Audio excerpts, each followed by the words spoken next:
Hello നമസ്കാരം. ഈ background music Unnimaya പറഞ്ഞിട്ട് കേട്ടോ ഞാൻ ഇട്ടത്. ഇന്നലെ എനിക്ക് മെസ്സേജ് ഉണ്ടായിരുന്നു, ചേച്ചി തോന്നലിലെ പാട്ട് ഇട്ടുകൂടെ ചേച്ചിക്ക് എന്നൊക്കെ ചോദിച്ചിട്ട്. അതേപോലെ കുറച്ച് ദിവസം മുമ്പേ എനിക്ക് ഒരു കുട്ടിയുടെ മെസ്സേജ് ഉണ്ടായിരുന്നു. അത് കമൻസിൽ എപ്പോഴോ വന്നിട്ടുള്ളതാണ്. ഇതേമാതിരി ഒരു സോങ് സജഷൻ ഉണ്ടായിരുന്നേ.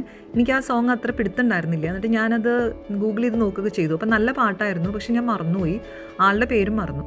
അപ്പോൾ ഇത് കാണുന്നുണ്ടെങ്കിൽ എനിക്ക് വീണ്ടും ഒരു മെസ്സേജ് ഇടും കേട്ടോ. അപ്പോൾ പിന്നെ എനിക്ക് അടുത്ത ദിവസം ആ സോങ് ഇടാമല്ലോ. എഡിറ്റിംഗ് ഒക്കെ കഴിഞ്ഞിട്ട് സോങ് ഇടാൻ നേരത്ത് ഭയങ്കര കൺഫ്യൂഷനാണ്. SRK hits, 90s Malayalam hits, അല്ലെങ്കിൽ കിഷോർ കുമാർ, ഇങ്ങനെയൊക്കെ നോക്കി പോകുമ്പോഴും നമുക്ക് അതിനകത്തുനിന്ന് ഒരെണ്ണം ചൂസ് ചെയ്യാന്ന് വെച്ചാൽ ഇങ്ങനെ കുറച്ച് ബുദ്ധിമുട്ടും സമയം എടുക്കുന്നതൊക്കെയാണ്. അപ്പോൾ ഇങ്ങനത്തെ സജഷൻസ് ഒക്കെ വരുമ്പോൾ എനിക്ക് നല്ല എളുപ്പമായി കാര്യം. ഈ പാട്ടുകൾ അല്ലെങ്കിൽ മ്യൂസിക് എന്ന് വെച്ചാലേ നമ്മുടെ മനുഷ്യരുടെ ജീവിതത്തോട് എന്തോരം ചേർന്ന് നിൽക്കുന്ന അല്ലേ. മനുഷ്യർക്ക് മാത്രമല്ല, ചില മൃഗങ്ങൾക്കും മ്യൂസിക് ആസ്വദിക്കാൻ പറ്റൂത്രേ. ഞാനിവിടെ വായിച്ചിട്ടുണ്ട്, ഇളയരാജയുടെ ഏതോ ഒരു സോങ് ഏതോ വില്ലേജിലെ തിയേറ്ററിൽ അത് ഇപ്പം ഇവിടെ പ്ലേ ചെയ്യുമ്പോഴും ഒരു ആനക്കൂട്ടം ആ സമയത്ത് അതിനടുത്ത് വരുമായിരുന്നു എന്ന്. അതിൻ്റെ ബാക്കി ഡീറ്റെയിൽസ് ഒന്നും എനിക്കറിയില്ല കേട്ടോ. ഞാൻ ഇങ്ങനെയാണ് ആ കഥ മനസ്സിലാക്കിയത്. എന്താണെങ്കിലും മ്യൂസിക്കിന് അങ്ങനത്തെ ഒരുപാട് എന്താ പറയണ്ടേ, മാന്ത്രികമായ കഴിവുകളുണ്ട്. അതുപോലെ ചിലതൊക്കെ ഇല്ലേ, നമ്മൾ ഏതോ കാലഘട്ടത്തിൽ കേട്ടതായിരിക്കും, ഇപ്പം കേൾക്കുമ്പോൾ നമുക്ക് ഭയങ്കര ഇഷ്ടവും സന്തോഷവും അതിൻ്റെ കൂടെ എന്തോ അറിയാത്ത എന്തോ ഒരു പെയിനും തരുന്നത്. എന്ന് വെച്ചാൽ അതൊരു സങ്കടം തരുന്ന കാര്യമല്ല, പക്ഷെ ഒരു തരം പെയിനും കൂടെ അതിൻ്റെ കൂടെ കിട്ടാറുണ്ട്. എനിക്ക് അങ്ങനെ കുറേ പഴയ സോങ്സ് എപ്പോഴും തോന്നിയിട്ടുണ്ട് കേട്ടോ. എവിടെയോ എന്തോ ഒരു വേദനയും കൂടെ തരുന്ന മാതിരി.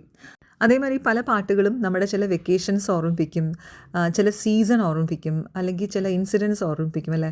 എനിക്ക് പങ്കജുദാസിൻ്റെ ഓ രാഹിസ്ത കീജിയെ ബാത്തെ എന്ന് പറയുന്ന തുടങ്ങുന്ന പാട്ടില്ലേ, അത് കേൾക്കുമ്പോഴൊക്കെ നല്ലൊരു മഴക്കാലം ഓർമ്മ വരിക. ഞാനത് ആദ്യമായിട്ട് ടി വിയിൽ കാണുമ്പോൾ എനിക്ക് തോന്നുന്നത് ജൂൺ മാസം അങ്ങനെ എന്തോ ആയിരുന്നു എന്ന്.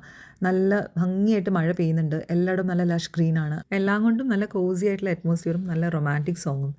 അതുകൊണ്ട് എന്താ വെച്ചാൽ ഇപ്പോഴും ഈ പാട്ട് നല്ല പൊരിവേലത്ത് കേൾക്കുകയാണെങ്കിൽ പോലും എനിക്ക് മനസ്സിനകത്തൊരു കുളിർമയും ഹരിതാപയും ഒരു ചെറിയ മഴയുടെ എഫക്റ്റൊക്കെയാണ് തോന്നാറുള്ളത്. ഇങ്ങനെ ഇല്ലാത്ത ചില കാര്യങ്ങളുണ്ടെന്ന് തോന്നിപ്പിക്കുക, നമ്മുടെ ഉള്ളിലെ നമ്മൾ പോലും അറിയാത്ത റൊമാൻറ്റിക് സൈഡിനെ സ്റ്റിമുലേറ്റ് ചെയ്യിക്കുക. ഇങ്ങനെ മ്യൂസിക്കിന് പറ്റാത്തതായിട്ട് ഒന്നുമില്ല. അമ്മ ചെറുപ്പത്തിൽ നമ്മളെ ഓർക്കാൻ വേണ്ടി പാടിത്തുന്ന പാട്ടുകൾ, അല്ലെങ്കിൽ പണ്ട് കാലത്ത് ടേപ്പ് റെക്കോർഡറിലൊക്കെ നമ്മളെപ്പോഴും വെക്കുന്ന ചില പാട്ടുകൾ, അന്ന് റേഡിയോയിൽ കേട്ടുകൊണ്ടിരുന്ന പാട്ടുകൾ, ഇതൊക്കെ ഇപ്പോൾ ദൂരെ നിന്ന് എവിടെന്നെങ്കിലും ഒന്ന് കേൾക്കുകയാണെങ്കിൽ അപ്പം നമുക്ക് സന്തോഷവും ഒരു വല്ലാത്തൊരു സങ്കടമോ എന്തോ ഒരു പ്രത്യേക ഒരു ഫീൽ വരില്ലേ.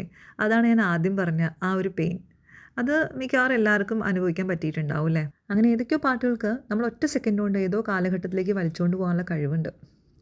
പിന്നെ നമ്മുടെ ഈ കേക്ക് ഞാൻ നീയ്ക്ക് വേണ്ടി ചെയ്തിട്ടുള്ളതാണ് കേട്ടോ, നമ്മുടെ ഫ്ലേവർ ബോർഡ്.